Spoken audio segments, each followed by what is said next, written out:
Getting to know the world's greatest artist, Paul Cezanne.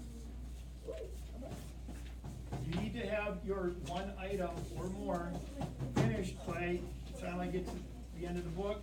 If you need more paper, it's on the paper cutter. Please help yourself. Life size, colored, using highlights and shadows. Paul Cezanne was an artist born in the quiet southern French town of Aix province in 1839. To show his love for nature, he painted things in a way that had never been seen before. Paul Cezanne shocked people with his new ideas and changed the history of art forever. Who is that handsome guy, huh?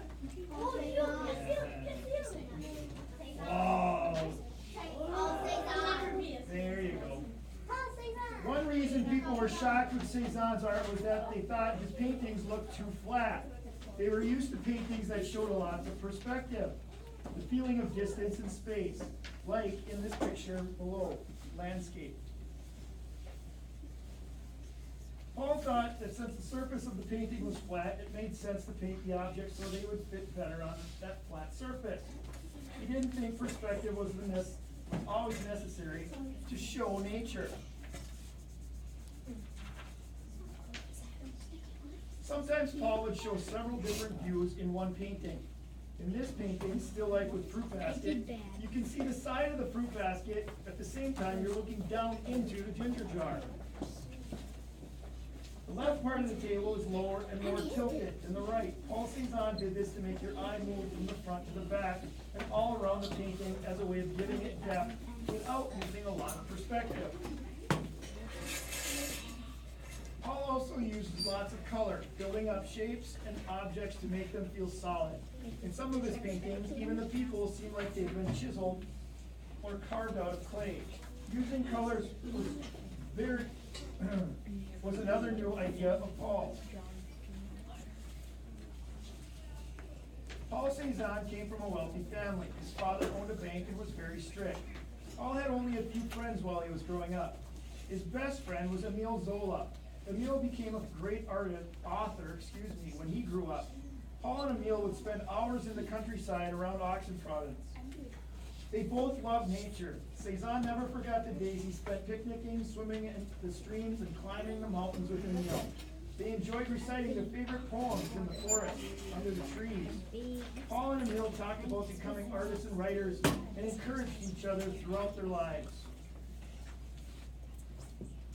To please his father, Paul studied law in college and even worked in the bank for a while. He couldn't stand doing either one of those things. Paul really wanted to be an artist. He spent a lot of his spare time, as much as he could, painting and drawing, and taking lessons in a local school. Paul even drew pictures on important bank papers to help pass his time. Finally, Paul's mother convinced Mr. Cezanne how unhappy their son was, and persuaded to let Paul go to the city of Paris, France. Paris was where all the great French artists went to study their art and sell their work. Mr. Cezanne finally agreed and even gave Paul a small weekly allowance to live on. Paul worked hard studying and drawing live models. He also copied paintings of old master artists in different museums around Paris. But Paul Cezanne was much too imaginative and restless to keep doing the same old things. Soon he started painting strange scenes that were dark and sometimes even violent. Even his self-portrait shows him looking angry. This is before he lost his hair.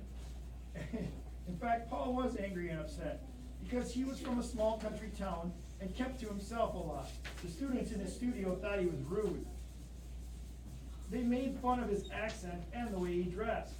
No one liked his art, and the salon rejected all of his paintings. Paul also knew that his father hoped he would fail so that he would come back and work at the bank. Claude Monet and Camille Pissarro were part of a group of local artists who became known as the Impressionists. The Impressionists were interested in capturing a moment of time during the day in their paintings. They used feathery brushstrokes and lots of color. The Impressionists invited Paul to join them in an exhibit they were having. Paul agreed. Even though he really didn't paint their way, Paul wanted his artwork to show nature in a more solid, permanent way.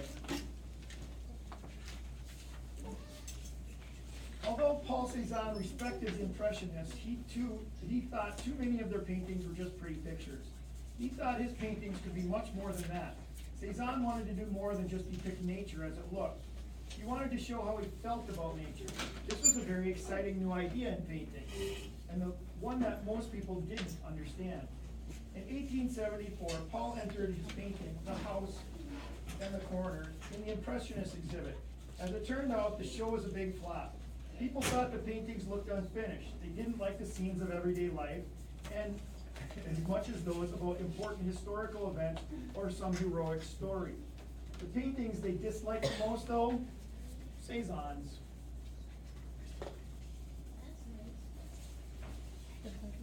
Fortunately, Cezanne had that I really don't care attitude. Cezanne was so insulted that he decided he was going to leave Paris and go back home to paint pictures the way he thought they should be. Paul no longer cared what anyone else thought. He started working harder than ever to express his deepest feelings with simple, solid shapes and beautiful colors. It was during this time that Paul Cezanne created his greatest works of art. Cezanne always worked very slowly and carefully. He made his art dealer, Ambroise Vollard, sit 115 times for this portrait. Paul insisted that Ambroise sit perfectly still and he would have a fit if he moved even an inch. By this time, Paul had been married. His wife was one of his models. Madame Cezanne must have had a lot of patience because she sat for 27 pictures that he painted of her.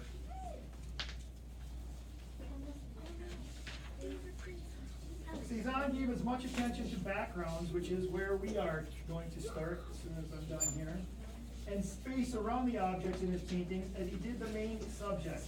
He wanted every square inch on the surface of his canvas to be balanced and perfect as possible. Not getting very far. You need to color it. Color it. Not getting far. Color it.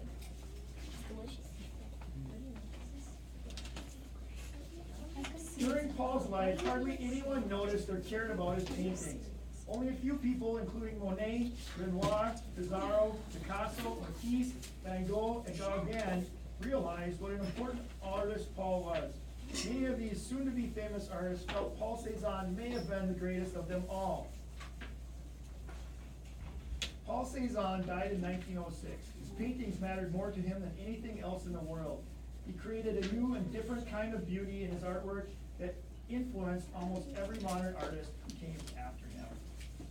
All right, so you should all be getting close to finishing your objects that you want personally in your picture. Now, if you remember last time, we talked about how to correctly use the pastels. It is not fashionable to walk out of this room looking like you just dove into a pool of pastels. If you have excessive amounts of chalk dust at your table, you're using that pastel incorrectly. A little goes a long way. We have to get rid of the idea that there's an object and you have to color in the entire object solidly, because we know pastels blend very well. And as you blend it, that chalk distributes itself around the paper. Okay, your glue bottles. Before you get the glue bottles, I'm going to go around and give everybody some paper towel. Oh, thank you.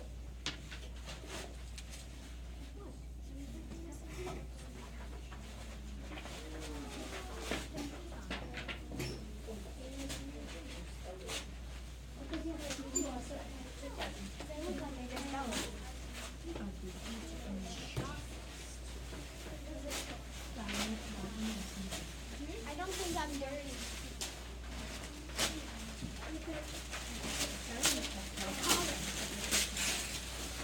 Yes. Yeah, I see a lot of glasses with water in them.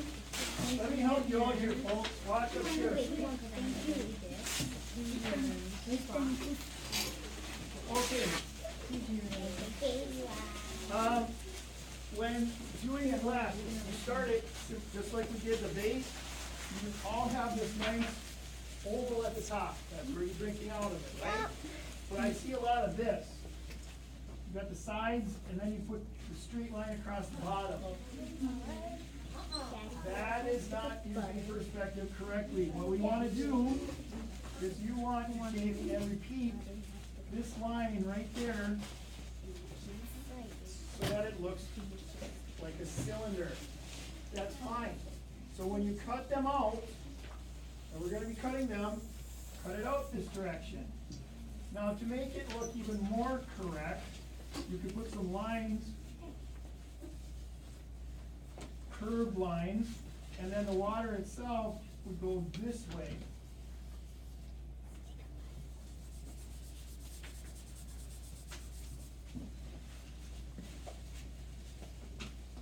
Okay. Excellent. Before we do any cutting though, today, I want us to glue our backgrounds together. So, the brown piece of paper is going to represent the table, and the gray piece of paper is going to represent the background, the wall. When gluing in arts class, I don't know how other teachers do it, but in this room, this is a large rectangle. You follow the outside edge. See if I can get this blue bottle working. So if I'm doing an apple, I'm going to do a circle around it. If I'm doing the vase, I'm going to have the shape of the vase going all the way around it.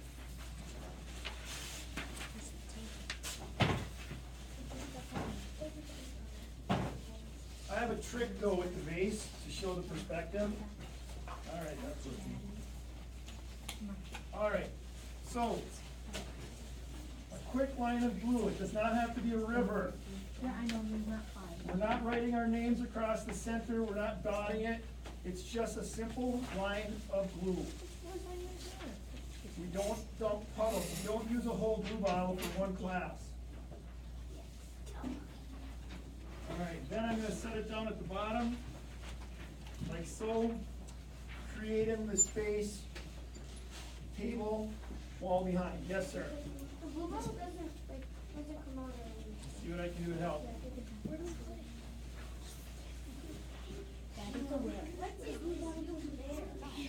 Dad, you're adding tomorrow. Everybody's much faster to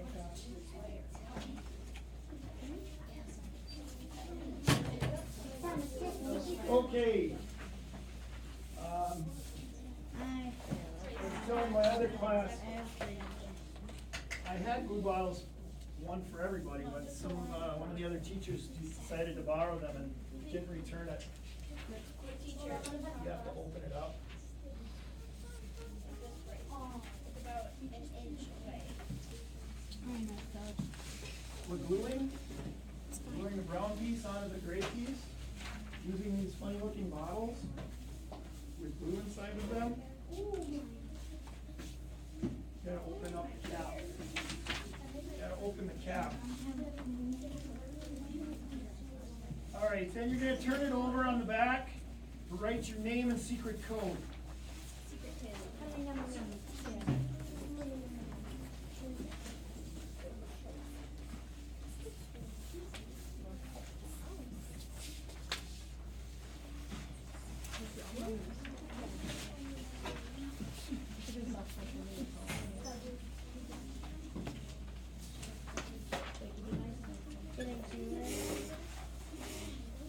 Don't need a river of it.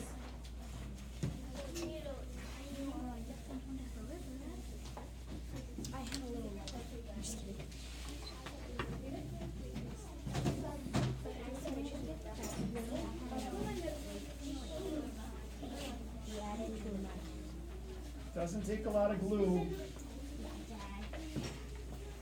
Okay. Now I'm at the juncture of, do I have you guys cut things out, or do we work? I think that's a good idea. Let's take our items and carefully cut them out and make a pile of them. Put them on your portfolio so you don't lose them.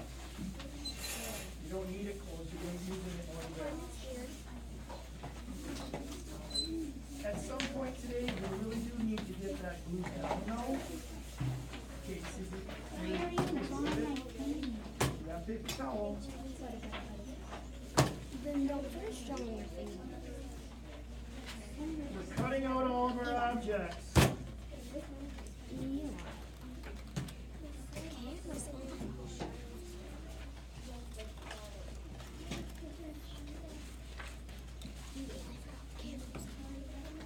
If you'll notice, I guess I moved it.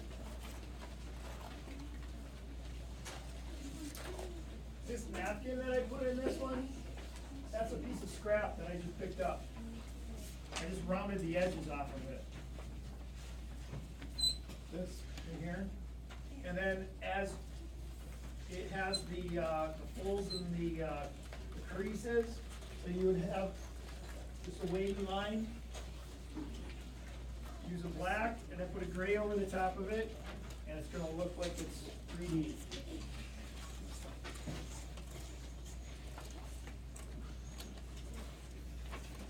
Start cutting, come on, we're doing this.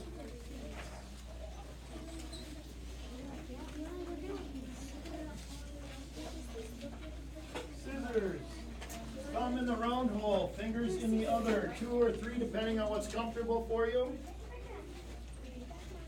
Very nice banana.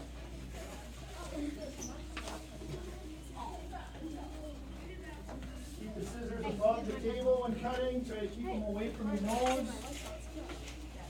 Turn the paper in your hand and not your wrist. Yes. Nice. How to cut leaves on a strawberry.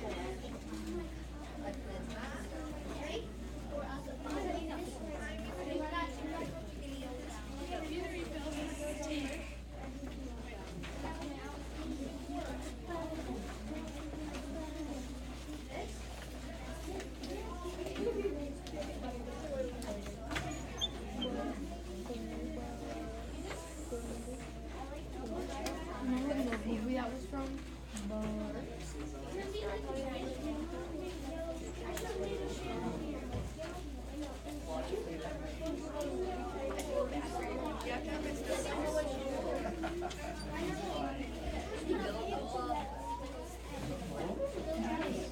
I have this afternoon, as a matter of fact.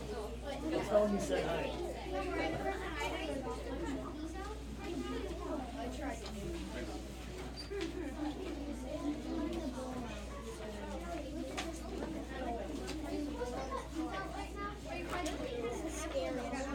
Yep.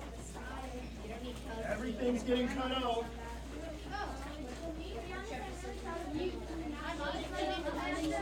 I'm scared.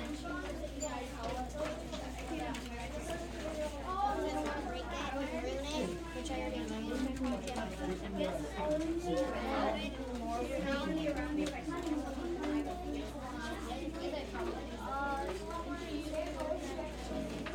He's quite upset. I don't know. It's banana. But he is quite upset. All of it. All of it. Your base.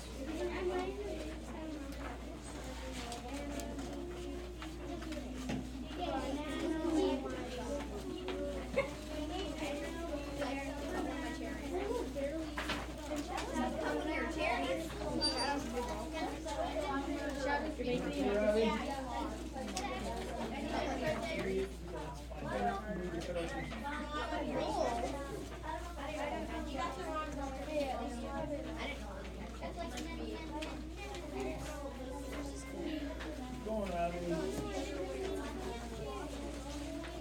Oh, you actually have a chance to right now.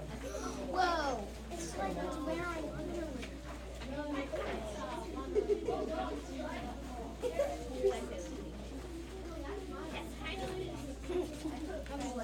Like I didn't.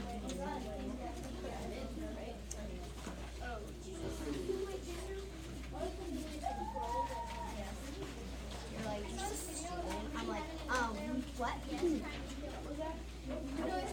I couldn't couldn't hear you. Speak up. Well, the camera's on. Camera's on. You can hear us the best. Can't see us, but you can hear us. Yeah, I know. Okay. I wonder who's watching this. Is this live? No, if you just like straighten it out, yeah. What is this? It's just like over Remember, if you want to include another something in your picture, just keep a scrap and cut the sharp edges off. Make a napkin? Yeah. Color it gray. Five is your minimum. Scraps. Which scrap do you think will make this napkin? I think this one because it has yellow stain on it. And that one just has a watermelon stain on it. You know what would really be helpful? have to go Is if you kept working. Whenever someone comes over, you're probably going to be wrong. Here's the scrap.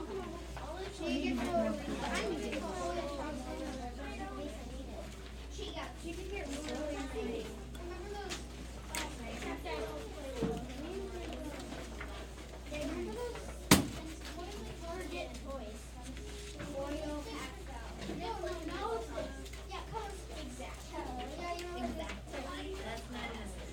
Oh, I'm cutting out the mama bear. Big red blob. Exact mama bear, not red blob. This is good, Eli. It's fine. Tell yourself it's great. Probably just that. It's great. Look at your bowl. Look at your bowl compared to mine. Yours is better. Raise your hand. Who thinks Eli's bowl is better? Mine. See? It's better.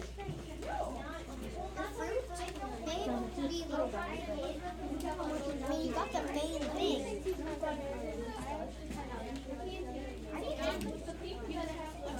You just try a little harder. You just have to try new things. If you try harder, oh my gosh. I know.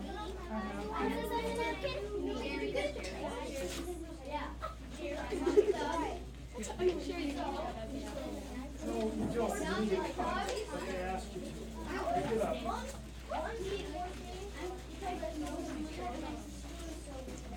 Is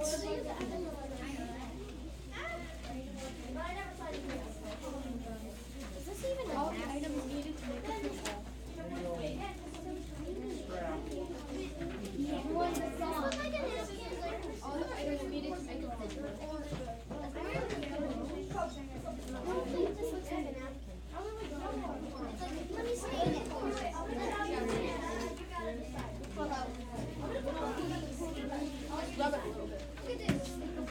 There we go. Okay, so some of us are finished. How do you You're make a gonna want to cut napkin? these out. Hey, you're gonna want to cut these out much better. That is Hey, Paul Cezanne, how do you make a napkin? like I said, just take that, that'll work just like that. Oh, okay. Stain it all. And if you're not gonna use it,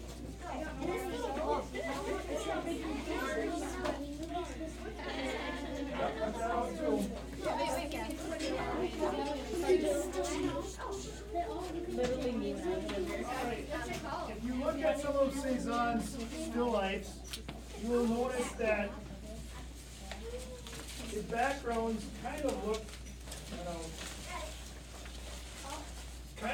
camouflage. If you look at this one in particular, he has blue and gray as his background color.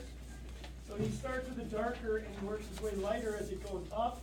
But you can see where it's kind of quickly drawn, fuzzy, impressionistic. He was actually a post-impressionist artist. That's what they called him because he understood impressionism, but he took it a little bit further and made it his own meet his own style.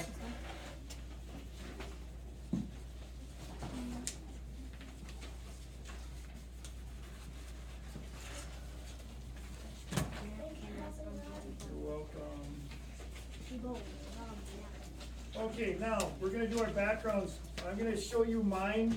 You can do yours however you want it done, but you need to have an idea and a purpose and why you're doing it. So if you wanna make that background, like wallpaper, so it's got patterns in it, that's fine. You want to add things like doors and windows and mirrors or clocks, that's fine too. The table. The table. We're gonna start out, you can make it either wood, you can make it into wood like granite, you can put a tablecloth on it.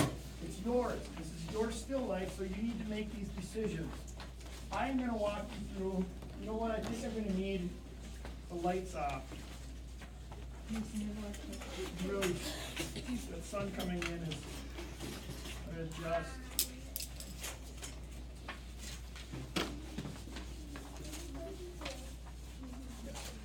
All right, so move your objects off of your background paper. Make a nice neat pile.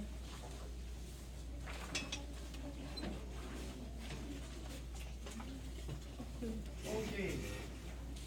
And what I'm gonna do is, I'm gonna try to find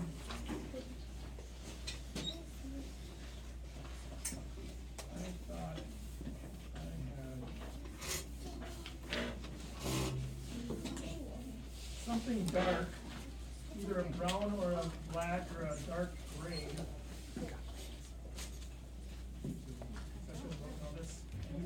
I need the brown.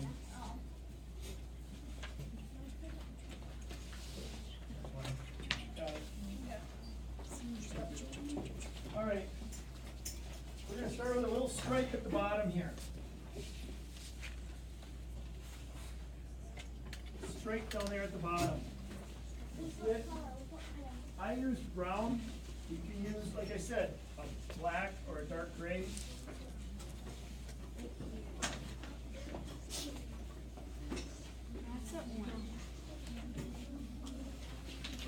I'll share.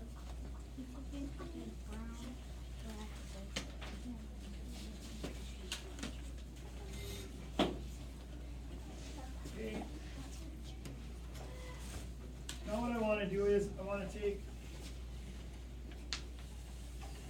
I'm going to color that in.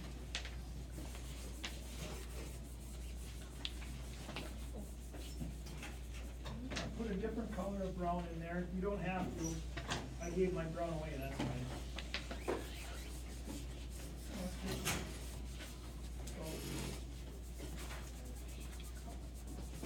I think the sixth graders are gonna be transitioning, so you wanna close the door? Thanks.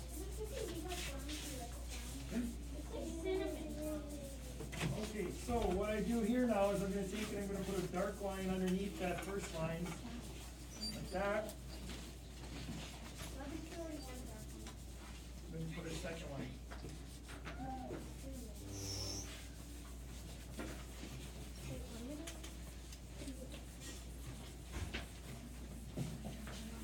Okay, smeared that all up good. Okay, so you can see I colored it, so the front of it. So now that is the front of the table, right here. Underneath that line, that stripe, you have the front of the table. At the bottom, here. And this one over here, he actually has a drawer in the front of the table. If you have room, you could probably do that. Now I'm gonna take one of my dark colors. I'm gonna put a stripe right at the back of the gray, where the gray and brown meet. This is a landscape, we call that the horizon line, but it's not, it's a still life, so we call it the back of the table. Right here.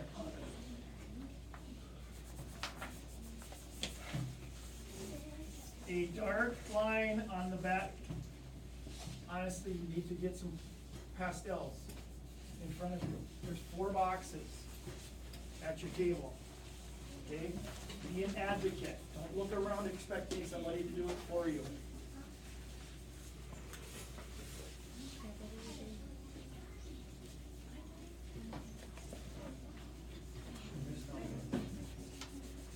All right. I'm gonna take that. This, and just pull it down a little bit. Now, if you look at your pile of items that you cut out, if there's a prominent color in it, you want to sneak that color somewhere into your background. We're still working on the table. So right now, I'm going to do it my way. You guys can do it your way. I've seen some wonderful people that made this look like the wood grain on the back of the door, where they repeated lines in different colors of brown. I've seen some people put different patterns on top, so it looks like a tablecloth. And that's going to be up to you. Myself, I'm going to do it Cezanne-esque, where I'm going to camouflage it. So I take and I put some color here, I put another spot of it here, I put some over here, and I put some over there, just randomly, making bigger areas. Now, say I have a lot of red apples, maybe I want to take some red and squeak that in there a little bit.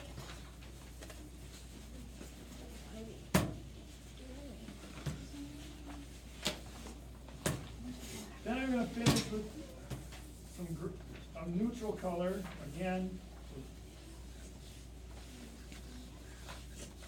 some gray. You do not have to follow this. So now what I did randomly put these. I didn't scribble it all over though. You're scribbling, you probably are going to end up having it look scribbly. This was a random area here, a random area there. Now I'm going to go back and I'm going to blend these areas.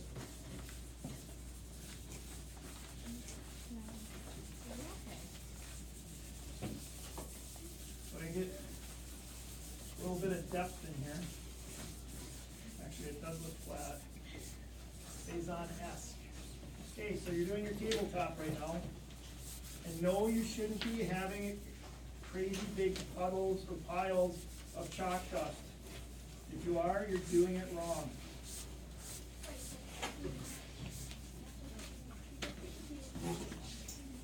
Remember, if you add some gray or some neutrals over the top of it, that'll help too.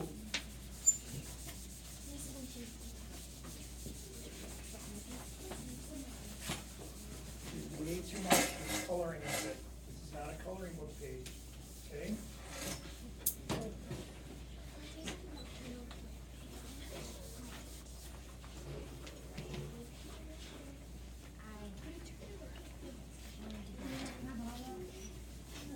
Okay, good.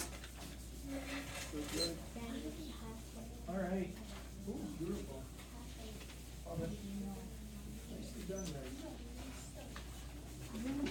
Remember, we don't want to walk out here looking like we just jumped into a pool of pastels.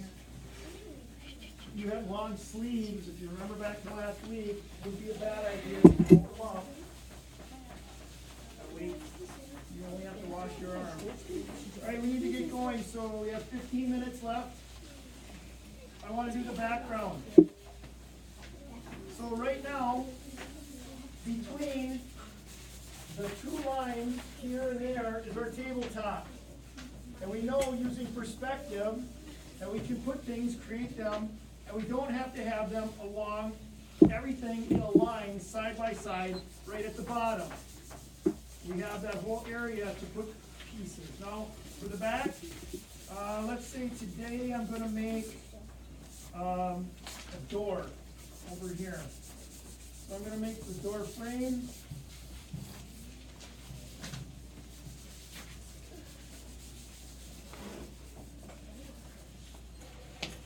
I'm going to put the panels on the door.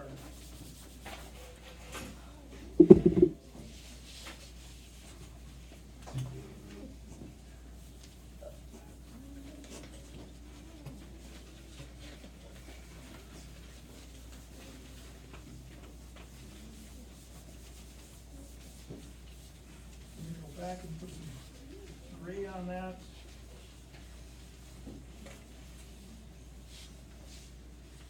Maybe my, the wall, I might want with a hint of another color in there. I'm gonna put some blue in there. I'm gonna take and place some blue. Remember, not enough that it's creating big puddles of dust. Go back in there with some white and some darker gray. And some lighter gray up top.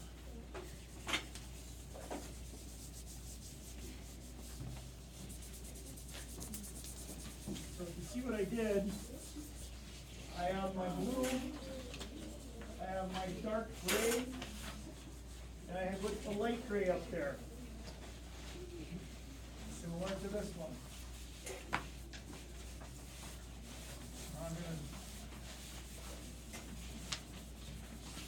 Now on your background, unlike your fruits, last time I said to make sure when we were blending the fruits and things, that we made it, we used curved lines. On your background, you want to use horizontal and vertical lines.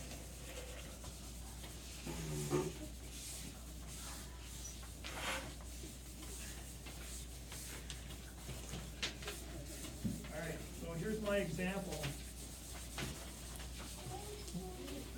Here's to you, the same thing. Now, if you want to put a window or a mirror or something else back there, feel free.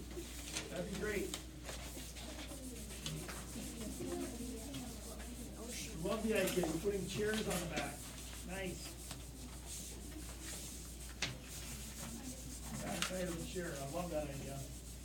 Okay, very nice.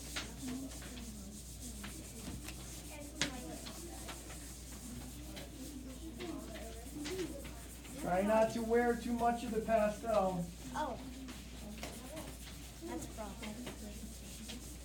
Don't leave the pastels on the floor either.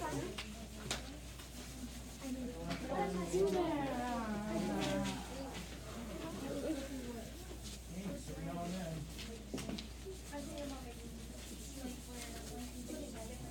Okay, now when you are arranging,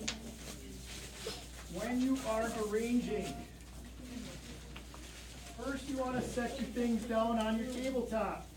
You want to look around at it and figure out, does it look better over here on the left-hand side? Does it look better in the center? Does it look better on the right?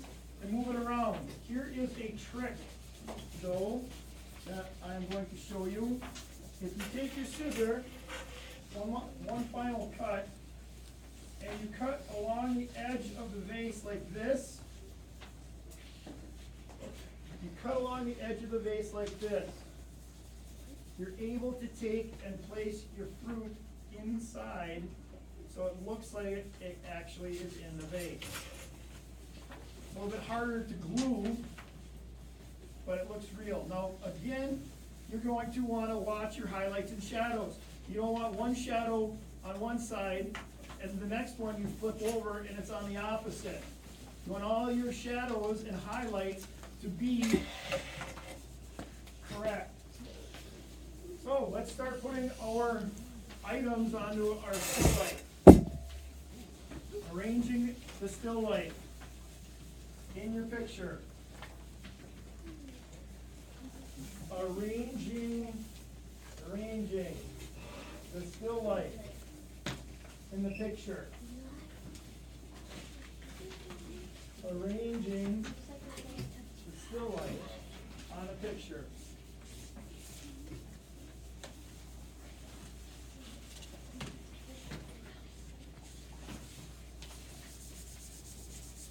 Placing the objects on the table. Remember, you have multiple places where you can put it. I wouldn't stick all of them into, you can't go off of the edge. You go past that, then it's falling off of the table. You want it here to there. Okay? You put them all in the vase? No. No, I do not want them all in the vase. Did you cut it? No. Okay, I'll try cutting it, you'll like it better. Alright, so remember, here's the table, top, between this line and this line. If you put it down below that line, it's gonna look like it's falling off the table. Down below this line, it's gonna look like it's falling off. You don't have to put everything on the line. Arrange it on your picture first. Start arranging.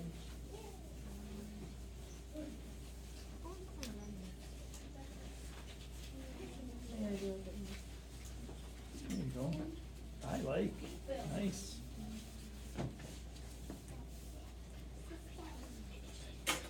We have about 8 minutes. And again, I apologize about having so few glue bottles.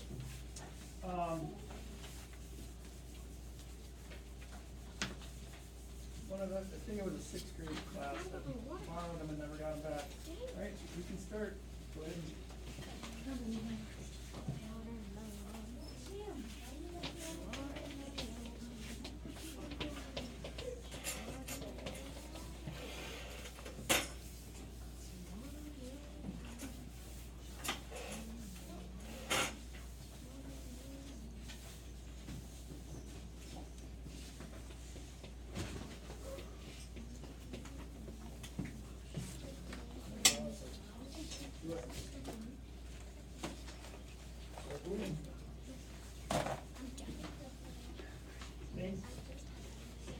in perspective, how things overlap.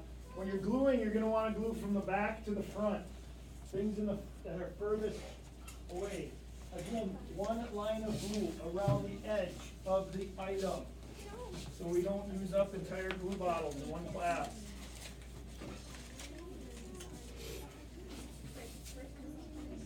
You missed that one.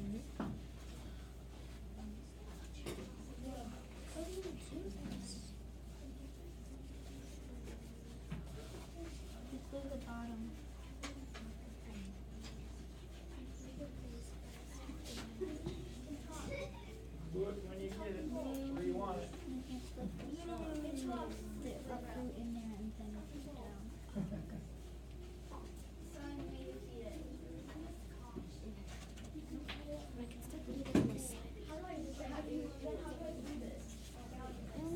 With the glue bottle. Start here.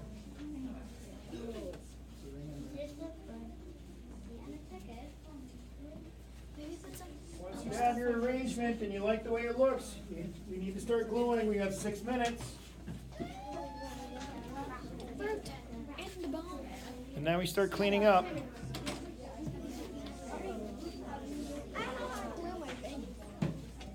already started.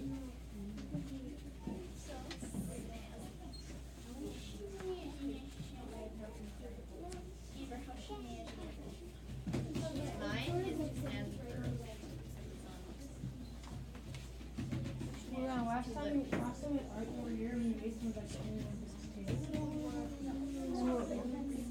so we were the fastest one to clean glue.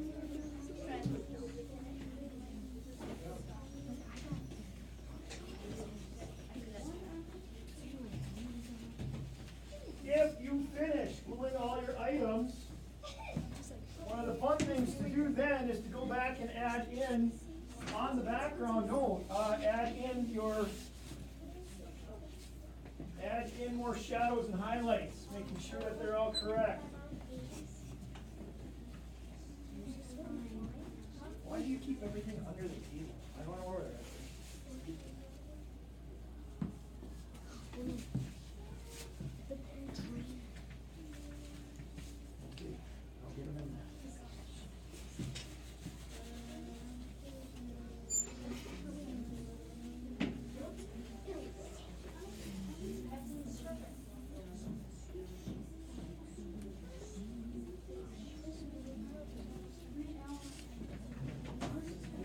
Add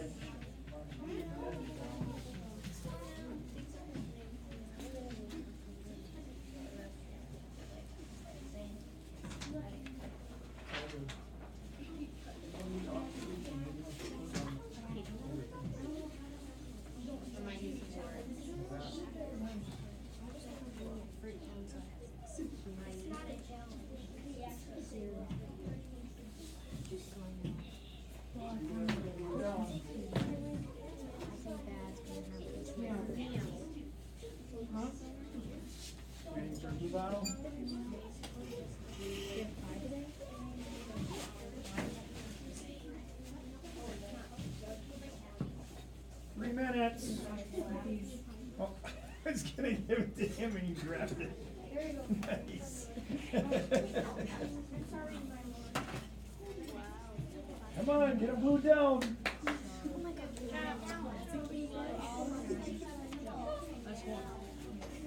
Alright, get everything in a line at the bottom. We've been working on perspective for quite a long time. Okay, I'm gonna get the big stick. I just need to use some shapes, not business.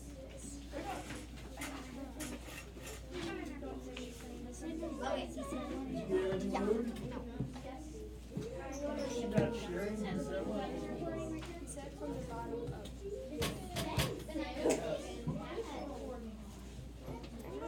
I want to do mad. Watching you, Robbie. Make sure you're not sharing purple glue on anything.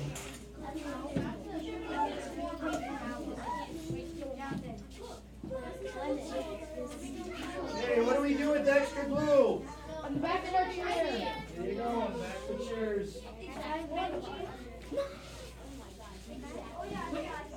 Come on, let's get them down. Quick, nab it. Move down, move down, move down. All right, in 2 minutes, we're gonna start cleaning up. Nobody gets to wash their hands until my tables are clean. We're gonna have one person from your table bring the pictures over to the black drying rack.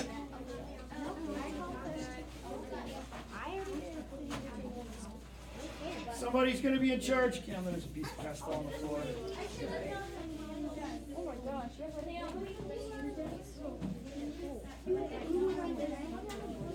Mine?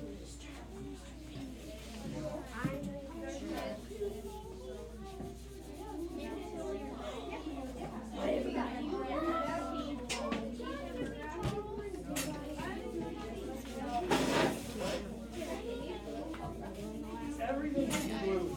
Yes. Did you forget something? To glue it all down? Yeah, you can. Alright, last thing I'd like you to do is to take a pastel and write your name in the bottom left-hand corner. That's so cool. Bottom left-hand corner with a pastel.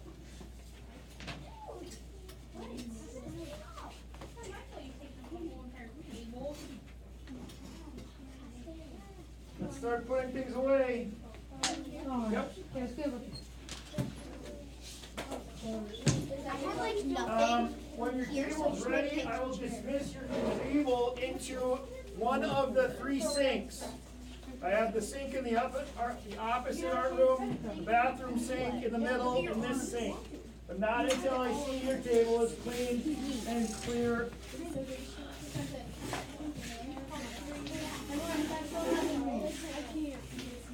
Drying racks, cleanup time. Grab the lights on your way back. Good. I really get the camera still on. Go ahead and turn it off. I don't think you want to. Go ahead.